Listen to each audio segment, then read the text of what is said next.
Hello everyone. अभी हम start करने वाले हैं चैप्टर नंबर 4 हमारे नेशनल इनकम के यूनिट का। ये हमारा लास्ट पार्ट होने वाला है इस यूनिट का।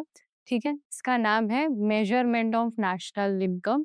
अब इसमें हम नेशनल इनकम को रिकॉर्ड कैसे करते हैं, मेजर कैसे करते हैं वो सीखें।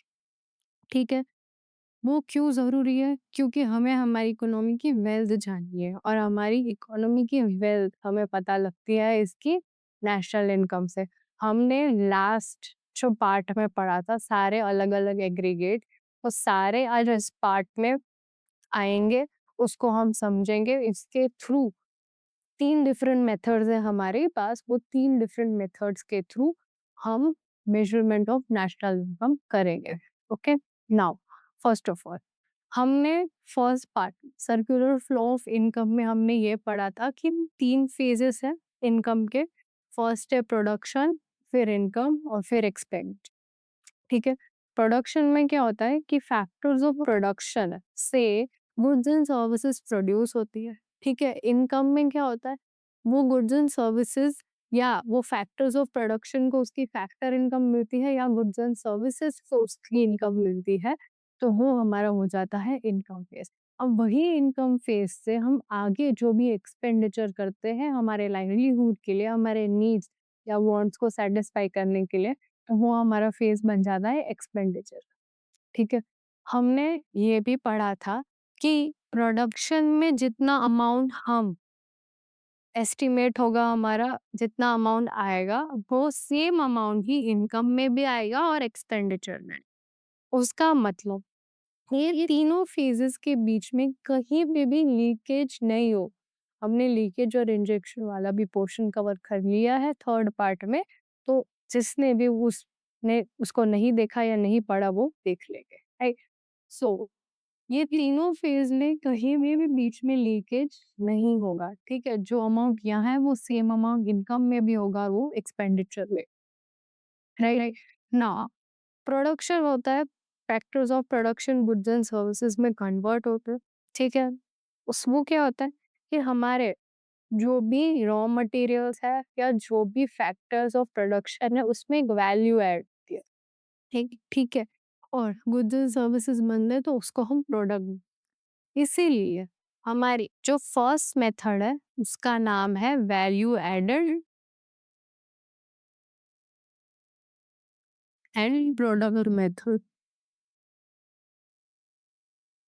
सेकंड, इनकम फेज में क्या होता है, फैक्टर्स ऑफ प्रोडक्शन को उसकी फैक्टर इनकम मिलती है। ठीक है, अब हमारी इकोनॉमी में बहुत सारे इंडिविजुअल्स हैं, बहुत सारे बिजनेसेस हैं। ठीक है, बहुत सारे प्रोफेशंस में लोग अलग अलग प्रोफेशंस में काम कर, वो सब जो भी इनकम अर्न करते हैं, ठीक है, वही उसका ही वो एक्सपेंडिचर होगा, उससे ही फर्दर प्रोडक्शन होगा। तो वो इनकम मेथड है हमारी सेकेंड मेथड, जहाँ पे सारे इनकम्स को हम ऐड करेंगे, उसका समेशन जो भी होगा उसको हम कैलकुलेट करेंगे नेशनल इनकम, राइट? अब थर्ड मेथड है एक्सपेंडिचर। जो भी हम कमाते हैं उससे हम कंजम्पशन एक्सपेंडिचर करते हैं, तो वो एक्सपेंडिचर भी फर्दर प्रोडक्शन में यूज होता है। इसीलिए जो हमारी थर्ड मेथड है वो है एक्सपेंडिचर मेथड। अब हम हमारी फर्स्ट मेथड से स्टार्ट करेंगे जिसका नाम है वैल्यू एडेड मेथड। ओके, और प्रोडक्ट मेथड। फर्स्ट ऑफ, ये मेथड में जो एग्रीगेट कैलकुलेट होता है वो है हमारा जीडीपी एमपी और जीईएएमपी। दोनों सेम ही है, कंफ्यूज मत होना। जीडीपी एमपी मतलब gross domestic product at market price, GBAMP मतलब gross value added at market price. GDP पे हम कैसे पहुंचते हैं, सारी फाइनल वैल्यूज कैलकुलेट होती है गुड्स एंड सर्विसेज की, सेम। तो जो वैल्यू एडिशन होता है वो किसी में होता है, फाइनल गुड्स में ही होता है। तो इसमें दो, इसीलिए दोनों सेम ही है, तो या तो जीबी एमपी इसमें यूज करेंगे या तो जीडीपी एमपी यूज करेंगे। ठीक है ना, इसका फॉर्मूला क्या है, इनिशियल फॉर्मूला या मेन फॉर्मूला, ठीक है, क्या है, value of output minus intermediate consumption. Value of output मतलब जो भी हमारे गुड्स या कोई भी सर्विसेज है, वो आउटपुट को बनाने की फाइनल वैल्यू क्या है। ठीक है, मैं कोई भी एक शर्ट बना रही हूँ, उसमें वो मैं मार्केट में बेचने वाली हूँ फॉर एग्जाम्पल 1000 रुपीज का। ठीक है, वो मेरा क्या होगा, value of output. Intermediate consumption मेरा क्या होगा कि मुझे उसको बनाने के लिए रॉ मटेरियल्स का कॉस्ट कितना लगा, ठीक है? बाकी सारी चीज़ों का कॉस्ट कितना लगा, वो हो जाएगा मेरा इंटरमीडिएट कंज़म्पशन, ठीक है? उसको हम माइनस करेंगे, right? So value of output minus intermediate consumption, ये है मेरा मेन फॉर्मूला। अब वैल्यू ऑफ आउटपुट कैसे कैलकुलेट होगा? First, value of output calculate होगा sales plus change in stocks. ठीक है, सेल्स में हम डोमेस्टिक सेल्स भी लेंगे और एक्सपोर्ट्स भी लेंगे। ठीक है, डोमेस्टिक सेल्स मतलब जो भी हम डोमेस्टिक टेरिटरी में सेल कर रहे हैं वो हम डोमेस्टिक सेल्स में लेंगे। और एक्सपोर्ट्स, अगर हम हमारे गुड्स और हमारे सर्विसेज आउट ऑफ इंडिया या रेस्ट ऑफ द वर्ल्ड पे भी बेच रहे हैं तो वो हो गए हमारे एक्सपोर्ट्स। ठीक है, उसको भी हम इंक्लूड करें। अगर एग्जाम में क्वेश्चन दिया है और उसमें दो अलग अलग दिए हैं, डोमेस्टिक सेल्स और एक्सपोर्ट्स, तो हम जब भी कैलकुलेट करेंगे तो दोनों को ऐड करके। लेकिन अगर कोई स्पेसिफिकेशन नहीं दिया है डोमेस्टिक से सेल्स एंड एक्सपोर्ट्स का और डायरेक्ट सेल्स ही दिया है तो हम उसको as it is value exam में ले लेंगे, राइट? अब चेंज इन स्टॉक कैसे कैलकुलेट होगा? Closing stock minus opening stock. ठीक है, लास्ट ईयर का जो भी हमारा क्लोजिंग स्टॉक था वो, और ओपनिंग स्टॉक जो हमने इस ईयर का है वो, ठीक है, वो होगा हमारा चेंजेस। इससे हमें मिलेगा, क्या मिलेगा? Value of output. Now value of output calculate करने का एक और वे है, वो है price into output. For example, मेरे शर्ट की प्राइस जैसे 1000 रुपीज की थी, राइट? अब ऐसे मैंने 25 शर्ट्स प्रोड्यूस किए, तो मेरी वैल्यू ऑफ आउटपुट कितनी हो जाएगी? 1000 into 25 विच विल बिकम 25,000। तो ये मेरी हो गई वैल्यू ऑफ आउटपुट, राइट?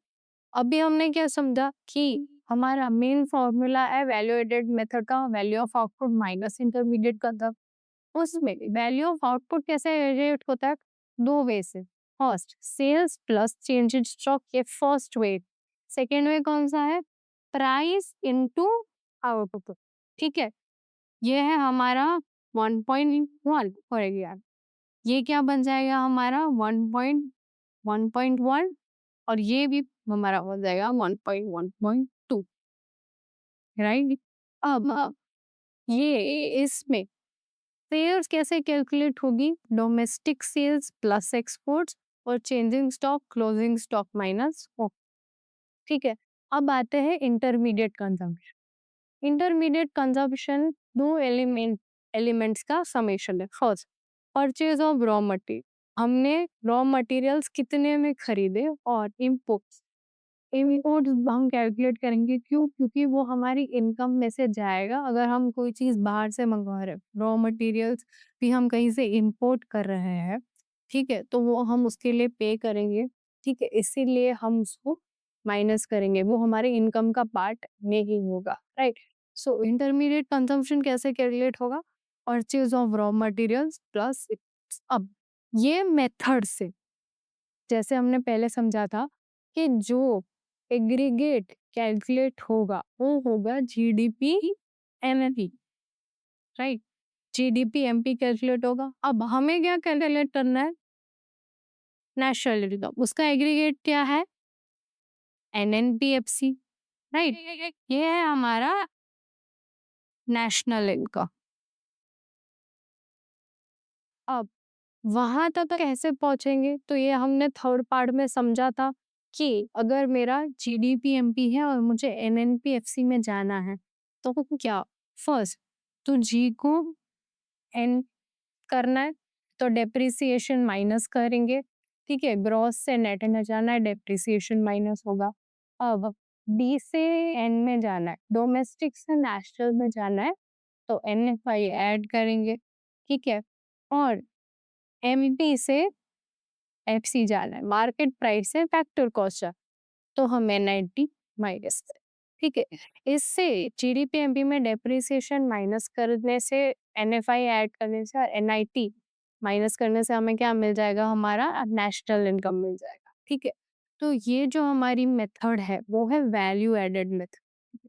इसमें हमारा जो भी इंटरमीडिएट कंजम्पशन है उसको हम माइनस करते हैं। क्यों? क्योंकि हमें सिर्फ फाइनल गुड्स की ही वैल्यू लेनी। अगर मैं शुगर और सॉरी, अगर मैं शुगरकेन और शुगर दोनों की वैल्यू ले ली, तो डबल काउंटिंग हो जाएगी ना। क्यों? क्योंकि शुगरकेन को तो ऑलरेडी मैंने यूज़ कर लिया है शुगर बनाने में, तो वो दोनों बार मैं ऐड करूँगी तो डबल काउंटिंग होगी। इसीलिए इंटरमीडिएट कंज़म्पशन हम माइनस करते हैं ताकि डबल काउंटिंग ना, राइट? हमने वैल्यू एडेड मेथड सीखी कैसे एवेल्यूएट करते हैं। अब वैल्यू एडेड मेथड इकोनॉमी के 3 अलग-अलग सेक्टर्स में कैसे कैलकुलेट होगी वो देखें, ठीक। सबसे पहले इकोनॉमी के 3 सेक्टर कौन से? First primary, secondary and tertiary. Primary sector में क्या होता है? प्राइमरी सेक्टर्स में agriculture, mainly agriculture, mining, fishing उन सब से रिलेटेड होती है। मतलब क्या? कि जो भी प्रोडक्शन के लिए रॉ मटेरियल्स चाहिए, ठीक है? वो सब हमें कहाँ से मिलता है? Primary sectors. ठीक है। अब सेकंड सेकंड है हमारा सेकेंडरी सेक्टर, जिसको हम बोलते हैं इंडस्ट्रियल सेक्टर। ठीक है, यहाँ पे क्या होता है? पूरा मैन्युफैक्चरिंग। प्राइमरी सेक्टर से जो भी रॉ मटेरियल्स हमने लिए उसको हम फाइनल गुड्स में कन्वर्ट कर, ठीक है। अब थर्ड है टर्शरी सेक्टर। टर्शरी सेक्टर को सर्विस सेक्टर भी बोलते हैं। ये प्राइमरी और सेकेंडरी को सपोर्ट करता है। कैसे? ट्रांसपोर्टेशन हो गया, कम्युनिकेशन हो गया, ठीक है?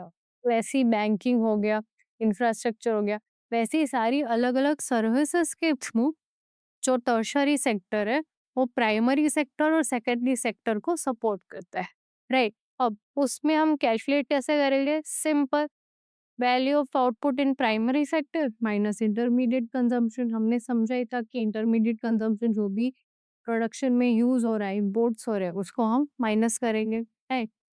Plus value of output in secondary sector minus intermediate consumption. Third, value of output in tertiary sector minus intermediate consumption. In short, तीनों सेक्टर में जितना भी वैल्यू एडिशन आ रहा है वो लेके हम ऐड कर देंगे तीनों को। उसका जो समेशन हमें मिलेगा वो हमें मिलेगा क्या? जीडीपी एमपीएन, जीबीए, अब नेशनल इनकम तक पहुंचना है, ठीक है? तो जीडीपी-एमपी को कन्वर्ट करना पड़ेगा एनएनपीएफसी में। एनएनपीएफसी है हमारा एग्रीगेट नेशनल इनकम का। तो क्या करेंगे? First of all depreciation minus कर देंगे, ग्रॉस से नेट में पहुंच गए। अब डोमेस्टिक से नेशनल तक पहुंचना है तो एनएफआई ऐड करेंगे और एमपी से फैक्टर कॉस्ट पे वापस जाना है, एनएटी माइनस कर, हमें में डबल काउंटिंग की प्रॉब्लम ना, ठीक है। डबल काउंटिंग क्या होता है? अगर हम हमारे इंटरमीडिएट गुड्स और फाइनल गुड दोनों को ऐड करके समेशन करके नेशनल इनकम में शो करते हैं तो वो हमारी नेशनल इनकम रियल इनकम नहीं होती। क्यों? क्योंकि उस पे इंटरमीडिएट गुड्स का भी फाइनल वैल्यू, ठीक है। इंटरमीडिएट गुड्स तो ऑलरेडी यूज हो गए ना प्रोडक्शन में, इसीलिए फाइनल गुड्स जब भी हम लेंगे तो उसमें हम सिर्फ वैल्यू एडिशन ही कंसिडर करेंगे। अब डबल काउंटिंग की प्रॉब्लम को सॉल्व करने के दो, फर्स्ट, या तो हम सिर्फ फाइनल वैल्यूज ले गुड्स या सर्विसेज की। सेकंड, हम वैल्यू एडेड मेथड यूज करें, ठीक है। अब इसको हम एक टेबल के थ्रू समझेंगे ताकि कॉन्सेप्ट अच्छे से हमारे माइंड में रिटेल हो जाए, right? First of all, for example, हम हमारी इकोनॉमी में प्रोडक्शन कर रहे शुगर केन का और शुगर, राइट? अब शुगर केन है हमारी कौन सी कमोडिटी? Intermediate good, right? क्यों? क्योंकि उससे हम शुगर बाद में प्रोड्यूस करने वाले। अब शुगर के ये सेल वैल्यू भी है 5,000 रुपीज, ठीक है। कोई भी शुगर फैक्ट्री वाला अगर शुगर केन परचेज कर रहा है तो कौन सी वैल्यू पे कर रहा है? 5,000 पे, राइट? अब उसमें कुछ इंटरमीडिएट कंजम्पशन हुआ? नहीं। शुगरकेन जैसी है वैसी ही उसको खरीद रहे, ठीक है? उसमें कोई इंटरमीडिएट कंजम्पशन नहीं हुआ है, राइट? तो वैल्यू एडिशन इंटरमीडिएट कंजम्पशन 0 है, तो वैल्यू एडिशन भी कितना हुआ? 5000 प्लस 0 5000, राइट? अब शुगर बन रही है, ठीक है? शुगर बन रही है, शुगर की सेल वैल्यू क्या है? 9000 रुपीज़। अगर हम 5000 प्लस 9000 दोनों ऐड करके 14000 ले रहे, ठीक है? तो इसमें डबल काउंटिंग की प्रॉब्लम आएगी। कैसे डबल काउंटिंग की प्रॉब्लम आएगी? क्योंकि हमने पूरी ये वैल्यू भी ली है, पूरी ये वैल्यू भी, जबकि ये तो इसमें यूज़ होगी ना। शुगर तो ऑलरेडी यूज़ हो चुकी है, 5000 की जो शुगरकेन थी वो तो ऑलरेडी यूज़ हो चुकी है, राइट?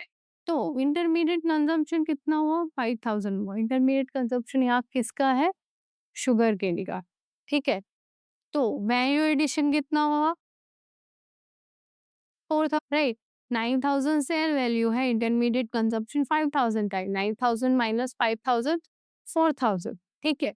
और नेचर ऑफ कमोडिटी है फाइनल, राइट? तो वैल्यू एडिशन कितना आ रहा है?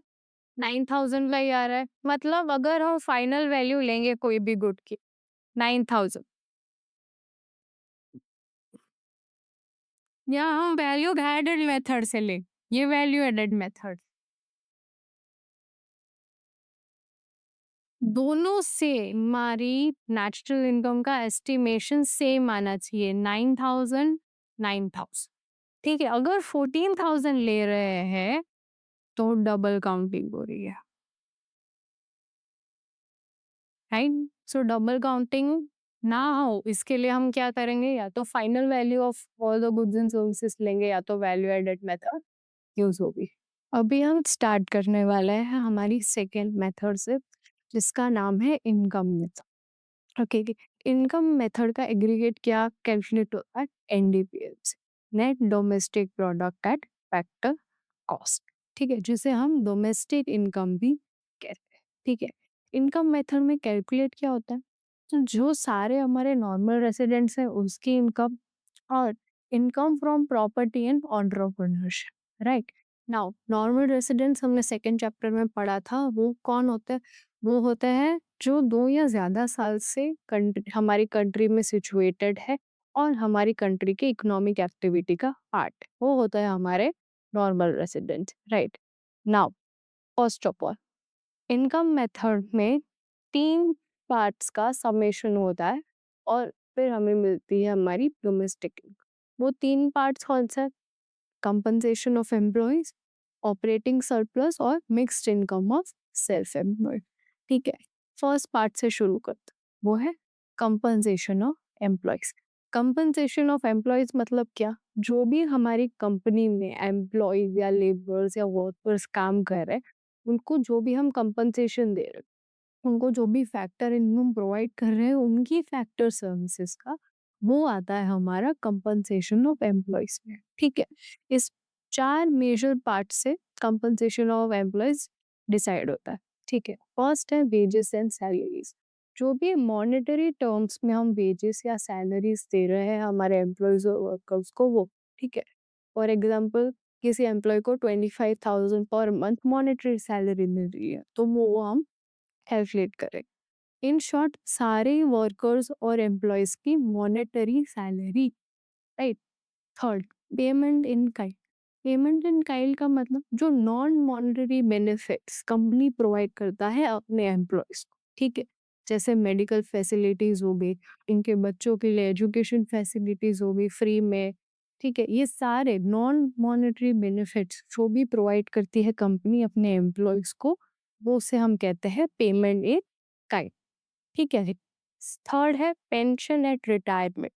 रिटायर होने पे जो भी पेंशन मिल रहा है वो भी हमारे किसका पार्ट होता है?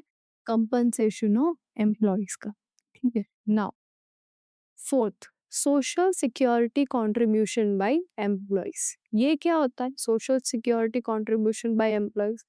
मतलब जो भी किसी एम्प्लॉय की सैलरी में से कुछ पार्ट अगर कंपनी पीएफ, प्रोविडेंट फंड या ग्रेचुइटी फंड में इन्वेस्ट करी, ठीक है, उसे कहते हैं social security contribution by employers, right? ये 4 part, wages and salaries, payment in kind, pension at retirement और fourth social security contribution by employers, ये चारों पार्ट के समेशन से हमें क्या मिलेगा? Compensation of employees. ये होती है हमारे सारे जो एम्प्लॉयड नॉर्मल रेसिडेंट्स हैं उनकी income, right? Now third part क्या है हमारा? Operating surplus. ऑपरेटिंग सरप्लस मतलब income from property and entrepreneurship. Now first is rent and royalties. ठीक है, रेंट, कोई भी लैंड या हाउस का रेंट कितना आ रहा है वो, इसमें हम इम्प्यूटेड रेंट भी कैलकुलेट करेंगे। इम्प्यूटेड रेंट मतलब क्या? मतलब मेरा घर है, ठीक है, मेरे घर में 4 रूम है, ठीक है? वो घर मेरा खुद का है, इसलिए मुझे रेंट नहीं भरना पड़ रहा है। पर इन केस वो घर मेरा नहीं होता, ठीक है? या तो मैं उसे किसी को रेंट पे देती तो मुझे उसका रेंट मिलता, वो मेरे लिए एक इनकम होती, राइट? सेम वे तो वो होता है हमारा इम्प्यूटेड रेंट। भले ही वो मैं उसकी ओनर हूँ, मुझे रेंट नहीं भरना पड़ रहा है, फिर भी मार्केट में जो भी रेट चल रहा होगा रेंट का वो कैलकुलेट करके इम्प्यूटेड रेंट हम कैलकुलेट करेंगे हमारी नेशनल इनकम, ठीक है? रॉयल्टीज, रॉयल्टीज मतलब क्या? कोई स्पेशल एसेट्स या कोई स्पेशल चीजों पे जो भी कॉपीराइट है, ठीक है, उसका जो भी इनकम होता है वो आएगा हमारा रॉयल्टीज। Second, interest. इंटरेस्ट मतलब जो भी कैपिटल हमने किसी को दिया है उस पे हमें जो भी इंटरेस्ट मिल रहा है वो इंटरेस्ट कैलकुलेट होगा इस। Third, profit. प्रॉफिट मतलब क्या? कोई भी कंपनी चला रहा है, ठीक है, उसको उसके सर्विसेज, प्रोडक्ट सर्विसेज के लिए जो रिवॉर्ड मिलेगा, ठीक है, अच्छा काम किया, अब रिवॉर्ड मिल रहा है, वो है उसका प्रॉफिट। कुछ पैसे इन्वेस्ट किए हुए फिर अच्छा काम करके कंपनी का ग्रोथ किया तो वो प्रॉफिट अर्न कर रहा है, वो प्रॉफिट। प्रॉफिट के भी 3 पार्ट है, ठीक है? कॉर्पोरेट टैक्स, कॉर्पोरेट सेविंग्स और डिविडेंड्स कॉस्ट। कॉर्पोरेट टैक्स मतलब क्या? कोई भी company X amount of profit कमा दी हो तो उससे वो as a form of tax देना पड़ता है, ठीक है? फॉर एग्जाम्पल कंपनी ने 50 lakhs प्रॉफिट अर्न किया, उसमें से 10 लाख वो टैक्स दे रही है, मतलब 5 lakhs उसका किसमें जा रहा है? टैक्स ले जा रहा है। बचा कितना? 45 lakhs। अब वो 45 lakhs जो बचा है उससे उनके पास 2 ऑप्शन, या तो वो सारी रिटेन्ड अर्निंग्स रख सकता है, ठीक है, या तो वो अपने शेयर होल्डर्स को डिविडेंड्स दे सकता है, ठीक है? तो कॉर्पोरेट सेविंग्स क्या होगी कि जो भी मेरा प्रॉफिट है वो मैंने मेरी कंपनी में रिटेन कर लिया, ठीक है, फर्दर ग्रोथ के लिए, फर्दर इन्वेस्टमेंट के लिए, ताकि फर्दर ग्रोथ, या तो मैं उसको as a form of dividends दे दूँ। जो भी मेरे कंपनी के शेयर होल्डर्स है, शेयर होल्डर्स क्या होते हैं? ओनर्स होते हैं जिनके पास हमारी कंपनी का एक छोटा सा शेयर होता है, छोटा सा पार्ट होता है, उसको जो हम इनकम देंगे as a form of dividend, या तो मैं वो दे दूँ, ठीक है? तो प्रॉफिट कितने 3 पार्ट से बनता है, कॉर्पोरेट टैक्स, कॉर्पोरेट सेविंग्स और डिविडेंड। नाउ थर्ड पार्ट, वो कौन क्या है? Mixed income of self employed. Mixed income of self employed क्या? जो भी सेल्फ एम्प्लॉयड है, ठीक है, जैसे फॉर एग्जांपल कोई डॉक्टर है, वो खुद का क्लिनिक चला रहा है, ठीक है, वो भी सारी फैक्टर सर्विसेज और फैक्टर्स ऑफ प्रोडक्शन यूज कर रहा है, लैंड यूज कर रहा है जहाँ उसका क्लिनिक होगा, कोई मे बी उसके हॉस्पिटल में काम कर रहा है तो लेबर्स यूज हो रहे हैं, ठीक है? तो जो भी सेल्फ एम्प्लॉयड प्रोफेशंस है, सीएस हो गए, लॉयर्स हो गए, डॉक्टर्स हो गए, उन सब की इनका किसमें कैलकुलेट होगी? Mix income of self employed. जो कहीं पे भी जॉब नहीं कर रहे, खुद ही एम्प्लॉयड है, खुद ही अपना प्रोफेशन के यूज से अर्न कर रहे, वो हो गया हमारे मिक्स्ड इनकम ऑफ सेल्फ। अब यहाँ पे मैंने जीरो लिया है, ये जीरो क्यों लिखा है? अगर एग्जाम में आपको क्वेश्चन आ रहा है और अगर mixed income of self employed नहीं गिवन, तो आप सिंपली उसे ज़ीरो ले लेंगे, राइट? या तो mixed income of self employed का अमाउंट दिया होगा और अगर नहीं दिया है, तो हम उसको ज़ीरो कैलकुलेट करते हैं, राइट? अब ये तीनों ऐड करके, तीनों के समेशन से हमें क्या मिलता है? NDPFC, net domestic product at factor cost, जो हमारी डोमेस्टिक इनकम है। अब ये नेट वैल्यू है। नेट वैल्यू क्यों? क्योंकि यहाँ पे कोई भी प्रोडक्शन नहीं हो रहा है, ठीक है? अगर प्रोडक्शन हो रहा होगा तो हमारा एग्रीगेट ग्रॉस में आता, बट सिंस यहाँ पे कोई भी प्रोडक्शन नहीं होता है, सिर्फ इनकम कैलकुलेट हो रही है, फाइनल इनकम कैलकुलेट कर रही है, इसीलिए वो नेट वैल्यू पे ही होगी, राइट? नाउ फैक्टर कॉस्ट से क्यों होगी? क्योंकि ऑलरेडी हमने टैक्स डिडक्ट कर लिया है, ठीक है? एनआईटी, इनडायरेक्ट टैक्स, एमपी कब आता? जब इनडायरेक्ट टैक्सेस होते तो, और इनडायरेक्ट टैक्सेस किस पे लगता है? गुड्स एंड सर्विसेज, जो यहाँ पे इस मेथड का पार्ट नहीं है, इसीलिए फैक्टर कॉस्ट पे कैलकुलेट होगी, ठीक है? अब हमें नेशनल इनकम तक पहुंचना है। हमारे पास डोमेस्टिक इनकम है, हमें नेशनल इनकम तक पहुंचना है।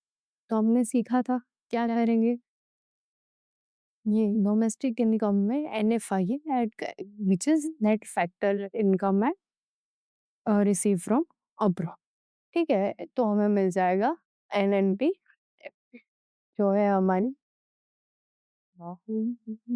नेशनल। सो इनकम मेथड में कैसे मिलेगी हमें नेशनल इनकम?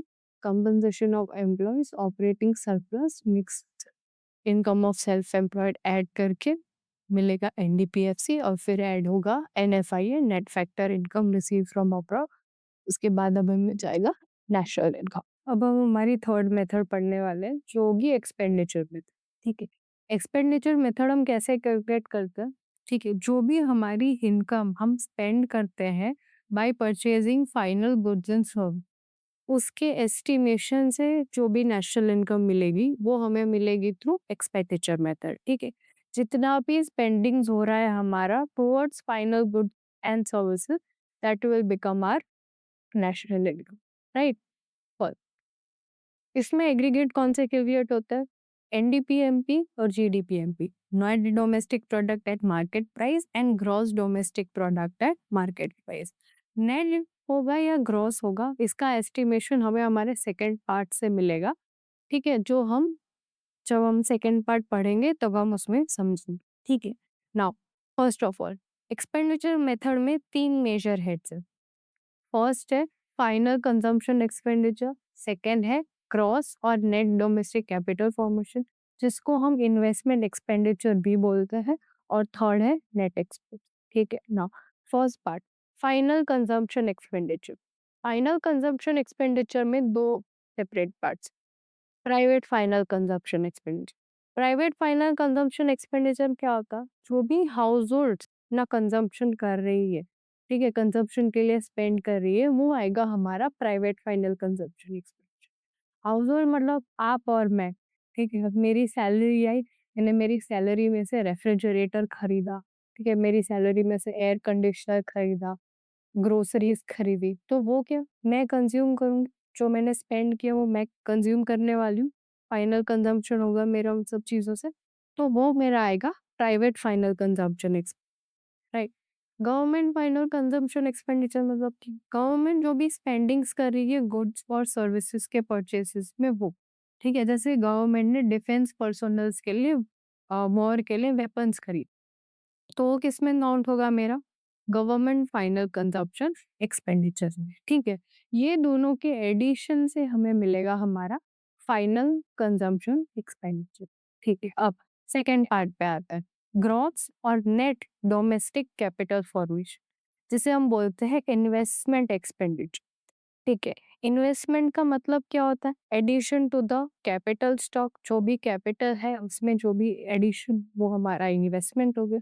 अब इन्वेस्टमेंट दो टाइप के होते हैं मेजरली, एक तो होता है फिक्स्ड इन्वेस्टमेंट और दूसरा होता है इन्वेंटरी इन्वेस्टमेंट। फिक्स्ड इन्वेस्टमेंट क्या? फिक्स्ड इन्वेस्टमेंट वो होता है जो हम हमारी कंपनी के स्टार्टिंग में जो भी अमाउंट हम इन्वेस्ट करते हैं वो होता है हमारा फिक्स इन्वेस्टमेंट, जो भी फिक्स एसेट्स पे हम स्पेंड करते हैं, जैसे प्लांट और मशीनरी पे, वो होता है हमारा फिक्स्ड इन्वेस्टमेंट, ठीक है?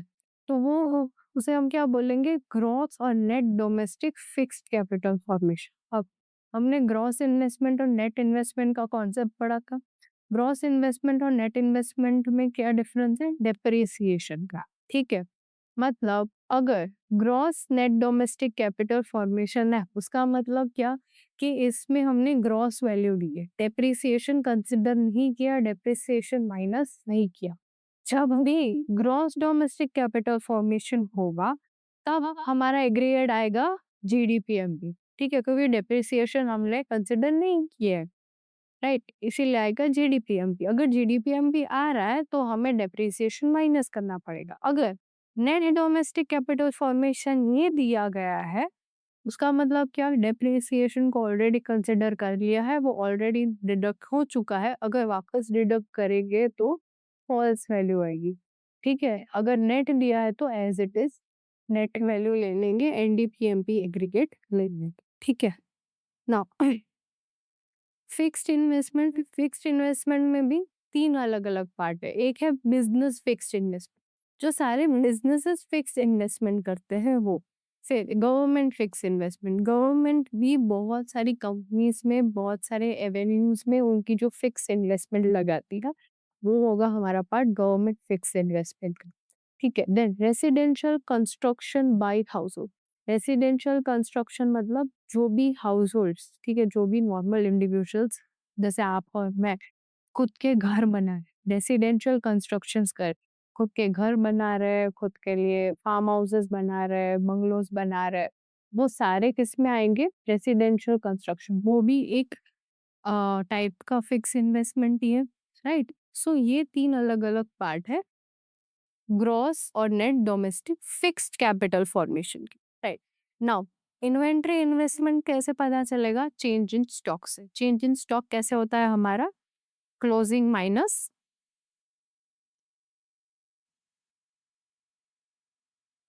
तो फिक्स इन्वेस्टमेंट और चेंज इन स्टॉक को ऐड करके हमें क्या मिलेगा? Domestic capital formation, right? Now third part आ जाता है हमारा नेट एक्सपोर्ट्स। नेट एक्सपोर्ट्स मतलब एक्सपोर्ट्स माइनस इनपुट्स। जो भी हमने प्रोड्यूस किया वो कितना हमने इंडिया से बाहर बेचा, और वो होगा हमारा एक्सपोर्ट। और इम्पोर्ट्स कितना बाहर का प्रोडक्शन, इंडिया के बाहर का प्रोडक्शन इंडिया में आया और वो कंज्यूम किया यहाँ के लोगों, वो हो जाएंगे हमारे इम्पोर्ट्स, ठीक है? तो नेट एक्सपोर्ट्स कैलकुलेट करना, ये तीनों मेजर हेड्स कैलकुलेट करने के बाद हमें मिलेगा एनडीपीएमपी या जीडीपीएम, ठीक है? और एग्जाम्पल हमें जीडीपीएमपी मिला, ठीक है? डेप्रिसिएशन डिडक्ट नहीं हुआ था कैपिटल फॉर्मेशन में, ठीक है? तो अब नेशनल इनकम तक पहुंचना है। नेशनल इनकम का एग्रीगेट क्या है? NNPFC, net national product at factor cost. तो वहां तक पहुंचने के लिए क्या क्या हम माइनस करेंगे और क्या ऐड करेंगे? फर्स्ट ऑफ ऑल तो जीडीपीएमपी है, ग्रॉस वैल्यू है, नेट में जाना है, तो डेप्रिसिएशन क्या होगा? माइनस होगा, ठीक है? अब NFI, net factor income receive from abroad, add होगी, ठीक है? और एनआईटी, मार्केट प्राइस से फैक्टर कॉस्ट पे जाना है, तो एनआईटी माइनस होगा। इससे हमें क्या मिलेगा? एनएनपीएफ, जो है हमारी नेशनल, ठीक है? ये पूरी मेथड समझ में आई? First final consumption expenditure calculate करेंगे, फिर gross domestic capital formation, gross और net domestic capital formation calculate करेंगे, और नेट एक्सपोर्ट्स कैलकुलेट करेंगे। इन तीनों के एडिशन से हमें क्या मिलेगा? जीडीपीएमपी। फिर नेशनल इनकम तक पहुंचने के लिए डेप्रिसिएशन माइनस करेंगे तो नेट वैल्यू हो जाएगी ग्रॉस से। एनएफआई ऐड करेंगे तो डोमेस्टिक से नेशनल हो जाएगी, और एनआईटी माइनस करेंगे तो एट फैक्टर कॉस्ट कैलकुलेट हो जाएगी हमारी नेशनल इनकम, राइट? तो ये है हमारी एक्सपेंडिचर मेथड। हमारा नेशनल इनकम वाला यूनिट आज खत्म होता है, ठीक है? ये वाले पार्ट का हमने मेथड्स पढ़ी, वैल्यू एडेड मेथड पढ़ी, हमने इनकम मेथड पढ़ी, हमने एक्सपेंडिचर मेथड पढ़ी, ठीक है? हमने डबल काउंटिंग की प्रॉब्लम को कैसे सॉल्व करता है वो भी पढ़ा, ठीक है? सारे पार्ट्स के जो भी नोट्स है वो उस पर्टिकुलर वीडियो के डिस्क्रिप्शन में ऑलरेडी अटैच है। तो आप अगर नोट्स पढ़ोगे, आपने ये लेक्चर पढ़ने के बाद आप ये नोट्स पढ़ोगे तो और बेटर कॉन्सेप्ट क्लैरिटी आएगी, बेटर अंडरस्टैंडिंग आएगी। नोट्स ही हम उतनी ही मेहनत से और डेडिकेशन से प्लान करके बनाते हैं, तो प्लीज पढ़ो, आपका ही फायदा होने वाला है, ठीक है? आज हमारा नेशनल इनकम का यूनिट खत्म होता है। कोई भी डाउट है नोट्स पढ़ने के बाद या वीडियो देखने के बाद, तो आप कमेंट सेक्शन में डाल सकते हो, हम आपको सॉल्व कर देंगे। Thank you.